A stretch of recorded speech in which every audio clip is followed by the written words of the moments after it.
ಗೊತ್ತಾ, ಮಾರುಕಟ್ಟೆಗೆ ಬರುವ ಸುಮಾರು 45% ಹೊಸ ಪ್ರಾಡಕ್ಟ್ಸು ಫೇಲ್ ಆಗುತ್ತೆ.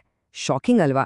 ಆದ್ರೆ ಇವತ್ತು ಆ 5% ಸಕ್ಸಸ್ಫುಲ್ ಪ್ರಾಡಕ್ಟ್ ಸಾಲಿಗೆ ಸೇರೋಕೆ ಸಹಾಯ ಮಾಡುವ ಒಂದು ಪವರ್ಫುಲ್ ಸ್ಟ್ರಾಟಜಿ ಬಗ್ಗೆ ಮಾತಾಡೋಣ. ಒಂದು ಹೊಸ ಪ್ರಾಡಕ್ಟ್, ಸೇವೆ ಅಥವಾ ಒಂದು ಕನಸಿನ ಪ್ರಾಜೆಕ್ಟ್ ಶುರು ಮಾಡೋ ಯೋಚನೆ ಇದೆಯಾ? ಹಾಗಿದ್ರೆ ಈ ಮಾತುಕತೆ ಖಂಡಿತ ಸಹಾಯಕ್ಕೆ ಬರುತ್ತೆ. ಇದನ್ನ ಯಶಸ್ಸಿನ ಮೊದಲ ಹೆಜ್ಜೆ ಅಂತಲೇ ಹೇಳ್ಬಹುದು. ಹೌದು, ಹೊಸ್ದಾಗಿ ಏನಾದ್ರೂ ಶುರು ಮಾಡೋದು ಒಂದು ದೊಡ್ಡ ಜೂಜಿನ ಹಾಗೆ. ಹೆಚ್ಚಿನವರು ಸೋಲ್ತಾರೆ ಕೂಡ. ಆದ್ರೆ ಈ ಆಟದಲ್ಲಿ ಗೆಲ್ಲೋಕೆ ಒಂದು ಸೀಕ್ರೆಟ್ ದಾರಿ ಇದೆ. ಅದೃಷ್ಟವನ್ನೇ ನಂಬಿ ಕೂರುವ ಬದಲು ಒಂದು ಪಕ್ಕಾ ಪ್ಲಾನ್ ಮೇಲೆ ಕೆಲಸ ಮಾಡೋದು. ಅತಿ ದೊಡ್ಡ ತಪ್ಪು ಎಲ್ಲಿ ಆಗುತ್ತೆ ಗೊತ್ತಾ?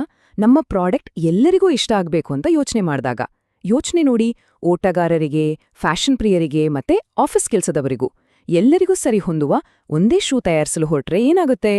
ಕೊನೆಗೆ ಅದು ಯಾರಿಗೂ ಪರ್ಫೆಕ್ಟ್ ಆಗಿ ಇರೋದಿಲ್ಲ. ಹಾಗಿದ್ರೆ ಇದಕ್ಕೆ ಪರಿಹಾರ ಏನು? ಉತ್ತರ ಇಲ್ಲಿದೆ. ಕಸ್ಟಮರ್ ಪರ್ಸೋನಾ ಅಥವಾ ಗ್ರಾಹಕ ವ್ಯಕ್ತಿತ್ವ. ಇದು ಸುಮ್ನೆ ಒಂದು ಡಾಕ್ಯುಮೆಂಟ್ ಅಲ್ಲ, ಇದು ಇಡೀ ಪ್ರಾಜೆಕ್ಟ್ನ ಗಟ್ಟಿ ಅಡಿಪಾಯ. ಸಿಂಪಲ್ ಆಗಿ ಹೇಳ್ಬೇಕು ಅಂದೇ, ಒಂದು ಪ್ರಾಡಕ್ಟನ್ನ ಮೊದಲು ಕೊಂಡ್ಕೊಳ್ಳೋ, ಅದನ್ನ ಇಷ್ಟಪಟ್ಟು ಬೇರೆಯವರಿಗೂ ರೆಕಮೆಂಡ್ ಮಾಡೋ ಆ ಐಡಿಯಲ್ ಕಸ್ಟಮರ್ ಯಾರು ಅಂತ ಸ್ಪಷ್ಟವಾಗಿ ಚಿತ್ರಿಸ್ಕೊಳ್ಳೋದು. ಇದು ಸುಮ್ಮನೆ ಊಹೆ ಅಲ್ಲ, ಇದು ಪಕ್ಕಾ ರಿಸರ್ಚ್ ಮೇಲೆ ನಿಂತಿರುತ್ತೆ. ಅಂದ್ರೆ ಜನರತ್ರ ಮಾತಾಡೋದು, ಸರ್ವೆ ಮಾಡೋದು, ಡೇಟಾ ಅನಲೈಸ್ ಮಾಡೋದು, ಇದೆಲ್ಲ ಸೇರಿರುತ್ತೆ. ಈ ಕಸ್ಟಮರ್ ಪರ್ಸೋನಾ ಒಂದು ರೀತಿ ಕತ್ಲೆಯಲ್ಲಿ ದಾರಿ ತೋರಿಸೋ ಕಂಪಾಸ್ ಇದ್ದ ಹಾಗೆ. ಮಾರ್ಕೆಟಿಂಗ್ ಮೆಸೇಜ್ ಹೇಗಿರ್ಬೇಕು, ಬೆಲೆ ಎಷ್ಟು ಫಿಕ್ಸ್ ಮಾಡಬೇಕು, ಯಾವ ಫೀಚರ್ಗೆ ಫಸ್ಟ್ ಪ್ರಿಯಾರಿಟಿ ಕೊಡಬೇಕು, ಈ ಎಲ್ಲಾ ಪ್ರಶ್ನೆಗಳಿಗೂ ಉತ್ತರ ಇಲ್ಲೇ ಸಿಗುತ್ತೆ. ಸರಿ, ಹಾಗಿದ್ರೆ ಇದನ್ನ ರೆಡಿ ಮಾಡೋದು ಹೇಗೆ? ಬನ್ನಿ, ನಾವೇ ಒಂದು ಪರ್ಸೋನಾನ ಕ್ರಿಯೇಟ್ ಮಾಡೋಣ. ಅವ್ರ ಹೆಸರು ಸುಮಾ ಅಂತ ಇಟ್ಕೊಳ್ಳೋಣ. ಸುಮಾ, ವಯಸ್ಸು 32, ಬೆಂಗಳೂರಿನಲ್ಲಿ ಒಬ್ಬ ಸಾಫ್ಟ್ವೇರ್ ಎಂಜಿನಿಯರ್. ಅವರ ಆದಾಯ, ಎಜುಕೇಷನ್, ಈ ಥರದ ಬೇಸಿಕ್ ಡೀಟೇಲ್ಸ್ನ ಮೊದಲು ಬರ್ಕೊಳ್ಬೇಕು. ಓಕೆ, ಈಗ ನಮ್ಗೆ ಸುಮಾ ಅವರ ಒಂದು ಔಟ್ಲೈನ್ ಸಿಕ್ತು. ಆದ್ರೆ ಇದು ಜಸ್ಟ್ ಸ್ಟಾರ್ಟಿಂಗ್. ಅವ್ರನ್ನ ನಿಜವಾಗ್ಲೂ ಅರ್ಥ ಮಾಡ್ಕೊಳ್ಳೋಕೆ ಅವ್ರ ಮನಸ್ಸಿನ ಆಳಕ್ಕೆ ಇಳಿಬೇಕು. ಅವರ ಯೋಚನಾ ಲಹರಿ ಹೇಗಿರುತ್ತೆ? ಅವರ ಆಸೆ ಆಕಾಂಕ್ಷೆಗಳೇನು? ಅವರ ಕನಸುಗಳು ಯಾವುವು?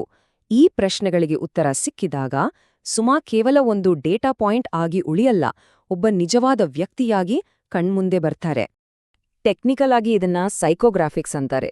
ಸಿಂಪಲ್ ಆಗಿ ಹೇಳೋದಾದ್ರೆ, ಜನ ಯಾರೋ ಅನ್ನೋದಕ್ಕಿಂತ ಅವರು ಯಾಕೆ ಆ ರೀತಿ ಬಿಹೇವ್ ಮಾಡ್ತಾರೆ ಅಂತ ಅರ್ಥ ಮಾಡ್ಕೊಳ್ಳೋದು. ನಮ್ಮ ಸುಮಾ ಅವರ ಹಾಬೀಸ್ ಏನು?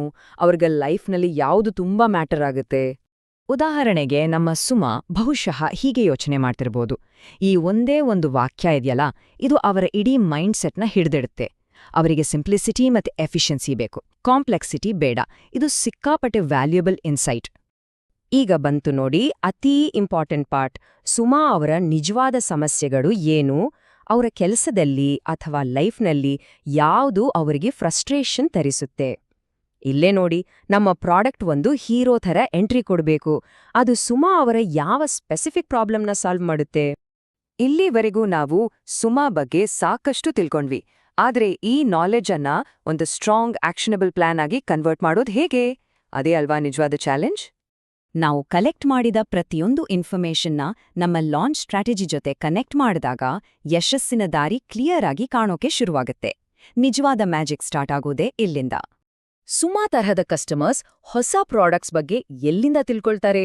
ಅವರು ಟೆಕ್ ಬ್ಲಾಗ್ಸ್ನ ನಂಬ್ತಾರಾ ಅಥವಾ ಫ್ರೆಂಡ್ಸ್ ಹೇಳಿದ್ದನ್ನ ಕೇಳ್ತಾರಾ?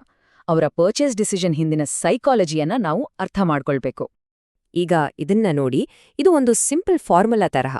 ಕಸ್ಟಮರ್ ಇನ್ಸೈಟ್ ಪ್ಲಸ್ ಸರಿಯಾದ ಸ್ಟ್ರಾಟಜಿ ಈಕ್ವಲ್ಸ್ ಸಕ್ಸೆಸ್. ಸುಮಾ ಅವರಿಗೆ ಕಾಂಪ್ಲೆಕ್ಸಿಟಿ ಅಂದ್ರೆ ಫ್ರಸ್ಟ್ರೇಷನ್ ಆಗಿದ್ರೆ, ಮಾರ್ಕೆಟಿಂಗ್ ಮೆಸೇಜ್ ಅತ್ಯಂತ ಸರಳ ಪರಿಹಾರ ಅಂತ ಇರಬೇಕು. ಅವರು ಟೆಕ್ ಯೂಟ್ಯೂಬರ್ಸ್ನ ಫಾಲೋ ಮಾಡ್ತಿದ್ರೆ ಅವ್ರ ಜೊತೆ ಕೊಲ್ಯಾಬ್ರೇಟ್ ಮಾಡಬೇಕು. ನೋಡಿ ಎಷ್ಟು ಕ್ಲಿಯರ್ ಅಲ್ವಾ? ನಾವು ಸುಮಾ ಅವರ ಒಂದು ಅದ್ಭುತ ಪ್ರೊಫೈಲ್ ರೆಡಿ ಮಾಡಿದ್ವಿ. ಆದ್ರೆ ಒಂದು ನಿಮಿಷ, ನಾವು ಇಮ್ಯಾಜಿನ್ ಮಾಡ್ಕೊಂಡಿರೋ ಈ ಸುಮಾ ನಿಜವಾಗ್ಲೂ ಇದ್ದಾರಾ? ಇದನ್ನ ಚೆಕ್ ಮಾಡ್ಕೊಳ್ಳೋದು ತುಂಬಾ ಕ್ರಿಟಿಕಲ್ ಸ್ಟೆಪ್. ಒಂದು ವಿಷಯವನ್ನ ಯಾವಾಗಲೂ ನೆನಪಲ್ಲಿಟ್ಕೋಬೇಕು. ಈ ಮೊದಲ ಕಸ್ಟಮರ್ ಪರ್ಸೋನಾ ಇದೆಯಲ್ಲ, ಅದು ಒಂದು ಹೈಪೋಥಿಸಿಸ್ ಅಷ್ಟೇ. ಅಂದ್ರೆ ಇದೊಂದು ಥಿಯರಿ, ಇದನ್ನ ಟೆಸ್ಟ್ ಮಾಡ್ಲೇಬೇಕು, ಇದೇ ಫೈನಲ್ ಅಂತ ಅಂದುಕೊಂಡು ಮುಂದೆ ಹೋಗೋ ಹಾಗಿಲ್ಲ. ಹಾಗಿದ್ರೆ ನಮ್ಮ ಈ ಬ್ಲೂ ಪ್ರಿಂಟ್ನ ರಿಯಾಲಿಟಿ ಜೊತೆ ಕಂಪೇರ್ ಮಾಡೋದು ಹೇಗೆ? ನಮ್ಮ ಗೆಸ್ ಸರಿ ಇದೆಯಾ ಇಲ್ವಾ ಅಂತ ಕನ್ಫರ್ಮ್ ಮಾಡ್ಕೊಳ್ಳಕ್ಕೆ ಒಂದು ಪ್ಲಾನ್ ಬೇಕೇ ಬೇಕು. ಇದಕ್ಕೇನ್ ಮಾಡ್ಬೇಕಂದ್ರೆ, ಸುಮಾ ತರಹದ ನಿಜವಾದ ಜನರತ್ರ ಮಾತಾಡ್ಬೇಕೋ, ಟಾರ್ಗೆಟೆಡ್ ಸರ್ವೆಗಳನ್ನ ಕಳಿಸ್ಬೇಕು, ಪ್ರಾಡಕ್ಟ್ನ ಅರ್ಲಿ ಯೂಸರ್ಸ್ ಫೀಡ್ಬ್ಯಾಕ್ ಇದೆಯಲ್ಲ ಅದನ್ನ ಡೀಪ್ ಆಗಿ ಅನಲೈಸ್ ಮಾಡಬೇಕು. ನೆನ್ಪಿಡಿ, ಇದೊಂದು ಟೆಸ್ಟ್ ಲರ್ನ್ ರಿಪೀಟ್ ಪ್ರಾಸೆಸ್. ತಪ್ಪು ಮಾಡೋಕೆ, ಅದರಿಂದ ಕಲಿಯೋಕೆ ಹೆದರಬಾರ್ದು. ಕೊನೆಗೆ ಈ ಎಲ್ಲಾ ಕಷ್ಟದ ಫಲ ಏನು?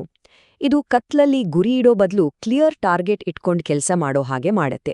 ಇದು ಬರೀ ಗೆಸ್ವರ್ಕಿಗೂ ಮತ್ತೆ ಪಕ್ಕಾ ನಾಲೆಜ್ಗೂ ಇರೋ ವ್ಯತ್ಯಾಸ. ಆರಂಭದಲ್ಲಿ ನಾವು ಮಾತಾಡಿದ್ವಲ್ಲ ಜೂಜಾಟ ಅಂತ, ಅದು ಈಗ ಒಂದು ಕ್ಲಿಯರ್ ಆದ ಫೋಕಸ್ಡ್ ಮಿಷನ್ ಆಗಿ ಬದಲಾಗತ್ತೆ. ಆಗ ಯಶಸ್ಸಿನ ಸಾಧ್ಯತೆಗಳು 100 ಪಟ್ಟು ಹೆಚ್ಚಾಗುತ್ತೆ. ಹಾಗಾದ್ರೆ ಈಗ ಯೋಚನೆ ಮಾಡಬೇಕಾದ ಪ್ರಶ್ನೆ ಇದು: ಮುಂದಿನ ದೊಡ್ಡ ಪ್ರಾಜೆಕ್ಟ್ಗೆ ಆ ಮೊದಲ ಐಡಿಯಲ್ ಕಸ್ಟಮರ್ ಯಾರು? ಒಂದು ನೋಟ್ಬುಕ್ ತೆಗೆದು ಯೋಚಿಸೋಕ್ ಶುರು ಮಾಡಿ. ಅವರ ಹೆಸರೇನು, ಅವರ ಕಥೆ ಏನು,